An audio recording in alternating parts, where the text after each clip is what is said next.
I was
stationed in San Diego on the USS Nimitz. We were married for a few years, and out of the blue, we decided to have a baby. She had a dream that there were 4 grays that were around her while she was in our bed. She said that they were making her lay in different positions to get her pregnant, as she had issues that made it more difficult to conceive. She was very convinced it was real and stated that it would be a boy for sure. They told her it would be. We found out right after that she was indeed pregnant. We were excited, but also not, as I would be out to sea for my son's birth. I was able to fly off the ship to be with her at the very last minute, literally. I got home, watched the birth, got back to the boat, Nimitz, and there was talk about seeing an alien ship and that the pilots had gotten it on video during our training ops. This made me really start to think that there may be something more to this. Years later, we talked to my son about going somewhere, and he stated that his real dad had a massive library on his ship and he was able to read whatever he wanted. We were intrigued with real dad and asked about him. "Oh yeah, he's my space dad, and you're my land dad." This wasn't just a story, as I would ask about him when my son wasn't in the mood to talk. I would ask about the ship and his dad, etc. He would state things as if I were asking about his grandma or grandpa. It was crazy. Also, I had a really strange coincidence that no other person talks about. I knew a Betty with short curly hair and the same kind of twisted thumbs that Terry described in his book. I was in shock because I only knew one person who had thumbs like Betty from the book, and her name was Betty. I've been around the world and met a ton of people. No one else has the same thumbs, let alone the name Betty. Anyhow, those are my stories.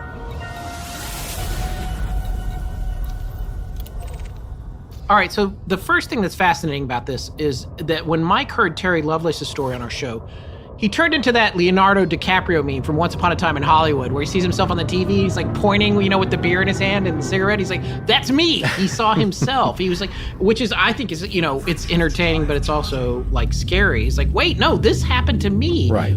Terry Lovelace had the monkeys coming into the room, and he's like, I had the mini-me's or whatever. And it's that whole thing that we talked about, Forrest, and we talked about on the main show before, the idea of the screen memories and this concept that something is happening, but you don't really know what it is because the memory that's implanted is designed to confuse you, or also, and we've speculated on this in the past, be so fantastical that if you recount it to someone, there's no way they're ever going to remember. That's kind of what they're counting on, although I believe maybe if there's an alien perspective about this, they just don't care so much about that.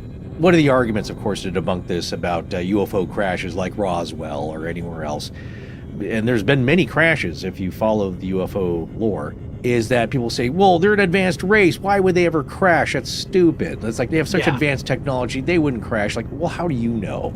Number one. But the bigger point I'm trying to make here is they're not perfect. Nobody is. One theory is that they're trying to become perfect. An apotheosis is what they're seeking, which is why they are experimenting with us to achieve some kind of metaphysical pinnacle of sorts. But obviously, it's technology. It fails. I don't care how much you think it's perfect. Remember when it took 4 floppy disks to get a printer working back in the 90s? Well, yeah, and to your point there, I think about, you look at the Apollo program and everybody's always like, well, your iPhone is 20 times more powerful than all the software and chips that it took to do that. But you think about the other components, it's like, well, we've gotten pretty sophisticated these days. When you look at what SpaceX is doing or Blue Origin, again, it's privatization of rocket launches. Yeah. But, catching rockets and having them land on a platform in the ocean, that seems pretty sophisticated for humanity. Well, but by the same token, things go wrong. I mean, billions of dollars get spent on these launches, and not just in the United States, but with foreign countries. They're putting all this money into things, and still stuff goes up and it gets a mile up in the air and starts spinning sideways and explodes. Hey. Accidents happen, even though we're bringing everything we got to the table. And of course, people will say, well, yeah, but we're humans, we're primitive. Which is, I think it's a little bit reductive. It's like, yeah, we are, but we also, this is a thing we've been doing for decades. We should be pretty good at it by now, but things are still going wrong. That's right. Things are still going wrong. It's all point of view and where you're at, and everybody has the perspective of this is the pinnacle, we're at it, especially human beings. We're very egotistical in that way. A lot of hubris about, no, we've got this figured out, or we will. Right. Which is what keeps us going. That's terrific. But you have to realize everybody thinks that in their generation. We got this figured out. Yeah. And there may have been ancient civilizations 20, 30, 40,000 years before this, before the Younger Dryas period, where they did have a lot more technology that wasn't wires and nuts and bolts. It did maybe involve electricity, but it was more mental. It was more metaphysical in a way, along with some technology, if you believe the Atlantis kind of thing. I do wonder if Murphy's Law is pervasive across all realities, because when you think about, if it can go wrong, it will. That's inherent in nature. That's not an observation of humanity.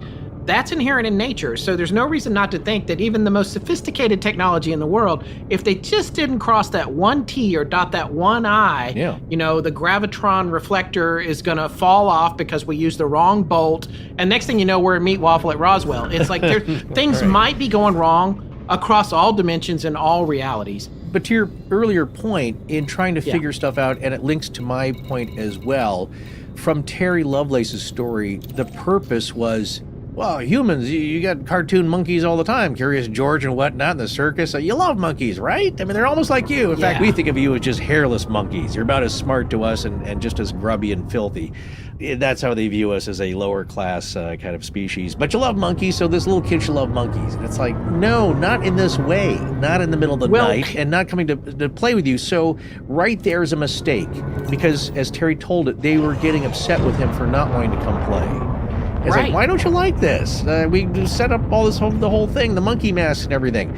So they're not perfect. They don't understand us. And my point being, on the other hand, they don't really care that much. No. People have this, the screen memories aren't perfect. People remember things. If it was perfect, we should remember nothing about this. There should be no question about any abduction, because no one would ever have any memory or thoughts of it at all. But it doesn't work completely well. Right. By the way, shout out to season 3 of Resident Alien 2. I just want to say season 3 is back. I've watched the whole thing in like 2 days.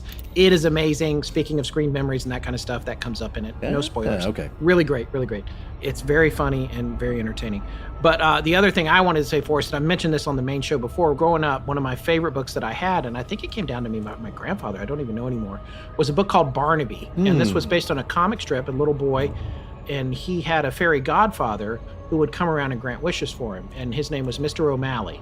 And his catchphrase was Kushla McCree. And he would come in, and he was like a short little stout dude.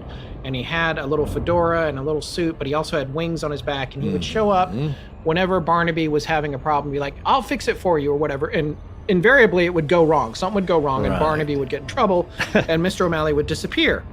And so his parents never believed him. Yeah. The doctor didn't believe him. Right. By the way, this particular comic book artist, his name's Crockett Johnson, was the same guy that did Harold and the Purple Crown. Was far more famous, famous. Yeah. And Harold, by the way, and Barnaby look exactly the same. That's the same drawing style. And I still have that book. I have an original, and I had it rebound, but I have this book that I grew up with, and it's like an anthology of all the stuff that he did. But my point is about Barnaby and the parents never believing, and like when you get to the very end of the book, they meet Mr. O'Malley.